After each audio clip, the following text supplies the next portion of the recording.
Welcome to round 5 of the Supercar Challenge powered by Pirelli. We're at the TT circuit of Assen as the series returns to Dutch soil for the first time after the season opener at Zandvoort, and scorching conditions for the races in Super GT, GT and GTB. We'll have a full report on Sunday's main race coming up, but first the highlights of race 1. Super GT Championship leader Martin Lanting chatting here with Henry Zumbrink, who's second in the standings. Everybody trying to take it easy with 30 degrees Celsius temperatures outside. 1 hour race on Saturday with high cockpit temperatures and a steaming hot Assen track. Concentration and saving tyres is going to be key to success.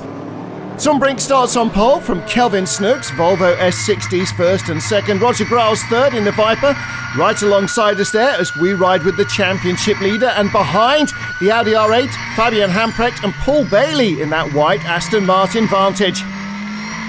Well, away we go, and a great start from Kelvin Snooks in the white and green Volvo.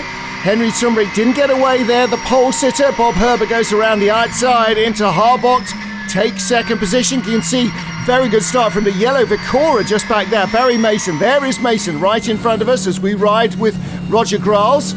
So Grahl's down to 5th and Mason 8th on the grid, up to 4th place away from the start. That's a great getaway. Well, track conditions pretty slippery here. The Truck Fest, the annual big truck meet, has left a lot of oil on the track. So Grahl's picks up a place as the Vicora runs a little wide, back up to 4th place out of Struben.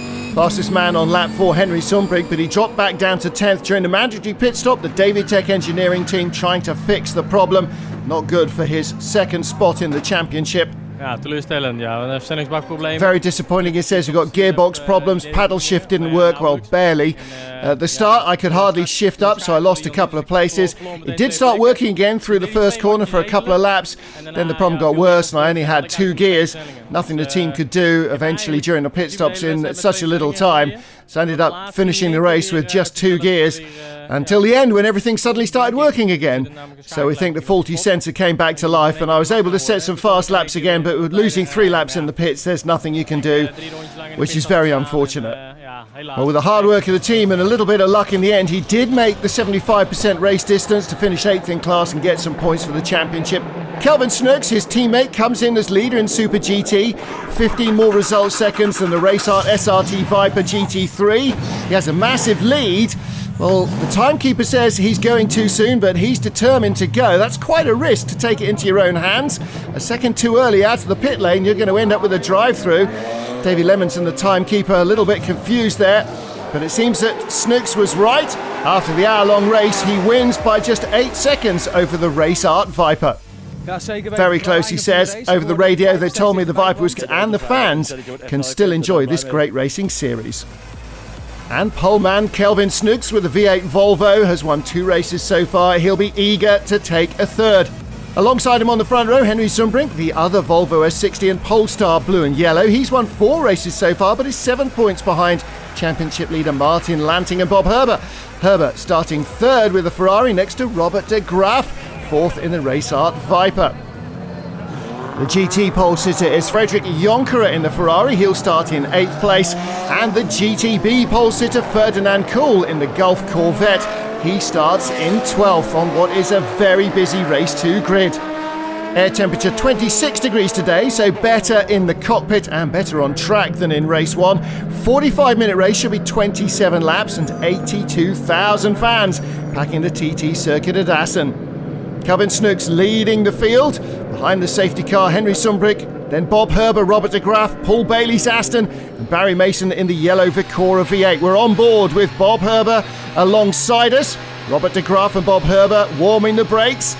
Paul Bailey on the left. On the right is the yellow Vicora of Barry Mason as we look back from the 3rd place Viper. So here we go, ready for the start of race 2. Now, does Kelvin Snooks make another good getaway? Yes, he does. Oh, and look at that. Barry Mason in the Vicora around the outside. Electrifying start again for him. Ferrari of Bob Herber in 3rd place. But the Viper and the Vicora side by side. Robert de Graaf just keeps his nose in front for 4th. On board with de Graaf.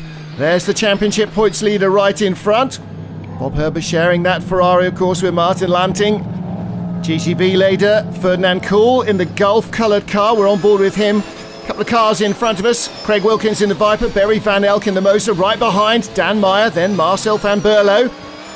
And Carlo Kaya there in the white Praga. Oh, contact! Well, the Audi is Slobodan Kecevic. Made contact there with Barry Van Elk in the Mosler, who's going very slowly, dropping down the order. Van Elk tried to get by.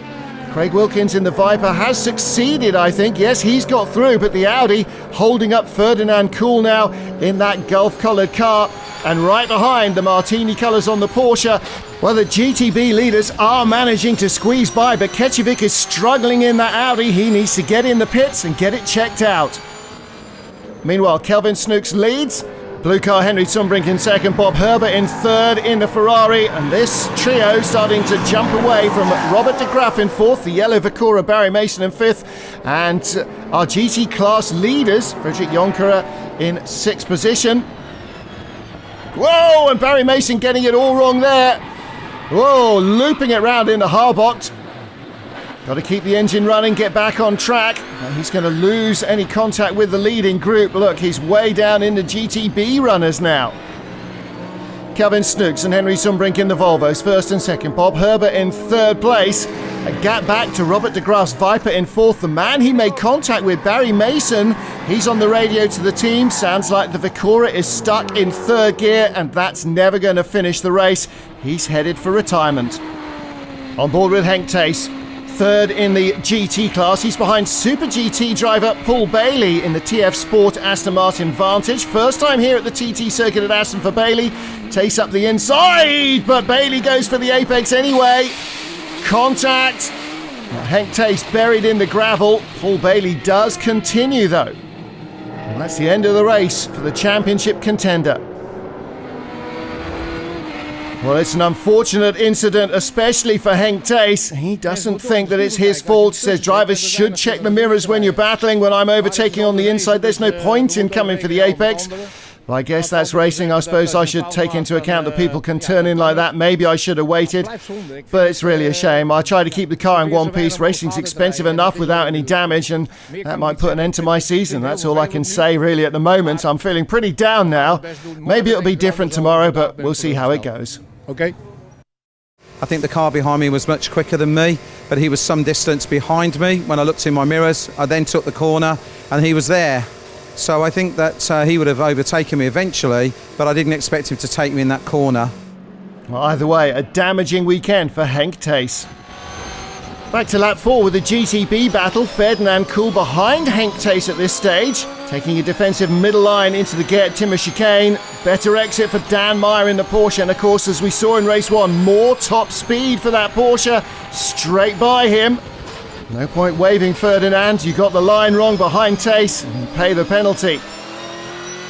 Well, of course, both drivers racing each other very hard. They both need the championship points. Now Meyer a little offline. Ferdinand Kuhl using momentum down into the chicane. All over the back of the Porsche, who has to get very defensive. Slips and slides. Little contact there. Rubbings racing. Through goes the Corvette. But later the same lap, the Corvette held up behind the slowing Vicora, and Dan Meyer gets a chance to take a run at him down the straight. And seize the initiative once more. Fantastic close racing, just about close enough for comfort. Well, nothing so far to worry the stewards. Both drivers realise that getting to the end is really important. First or second pays points in the gravel trap or in the pits really doesn't. As the old saying goes, to finish first you have to finish. But will the heat get to them, or will the leaders in each of our classes keep their cool? Unexpected outcomes in all our divisions coming up next. 5 of the Supercar Challenge powered by Pirelli at the TT circuit of Assen. At the start of race 2, Kelvin Snooks in the white and green Volvo S60 V8 takes the lead. Robert de Graaf in the Viper and Barry Mason's yellow Vicora collides. Mason reporting to the team the car's stuck in third. He is out.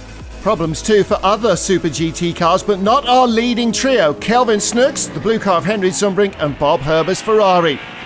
On board now with Kelvin Snooks. Dirk Schultz in the Porsche there, and Hans Verhelst is just in front in his Radical RXC. Oh, contact! And Verhelst is off. Oh, and heavily into the barriers. Well, it looked like the door was wide open and Calvin Snooks went through. But that is a big impact.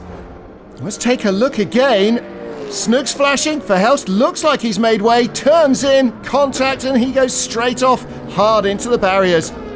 Well, a major blind spot there on the Radical. He's helped away. He's got a broken collarbone apparently, and the car is damaged. I really don't know what happened, says Hans. I was hitting the rear.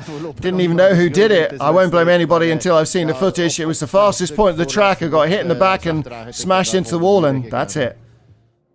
A lot of tidy up to do. Safety car is out just 2 laps before the mandatory pit stop window opens. So Calvin Snooks and a lot of the others are going to be coming in for their stops. Snooks already with the most result seconds after winning on Saturday and several other podiums. Then he gets the news from team manager Davy Lemons that he's getting a drive-through penalty. He doesn't agree clearly. He thinks he's innocent in that contact with the Radical, but there's not much he can do. He's going to have to come in during the safety car period and do his drive-through. But let's see exactly why Calvin Snooks got the penalty. On board with Snooks in front is Slobodan Kječević in the Audi. He's having a bit of a problem. Yellow flags are out there as Snooks goes by right next to rescue workers. Well, it could have been a lot worse for him. But Snooks isn't the only one to make a costly mistake. Robert de Graaf stays out when the pit window opens and then comes in as the safety car comes in.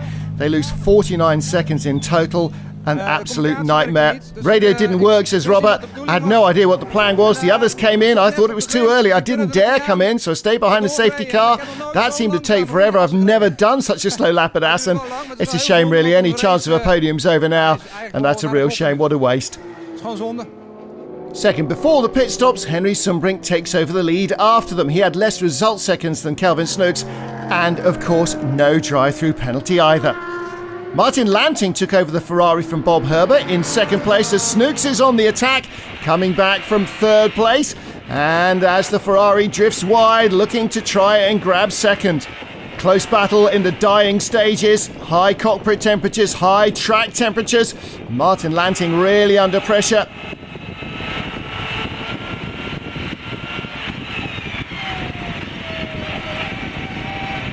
Out of the hairpin at Strubben. Calvin Snooks trying to get the power down. The Ferrari's traction is strong, but the Volvo's speed is good too.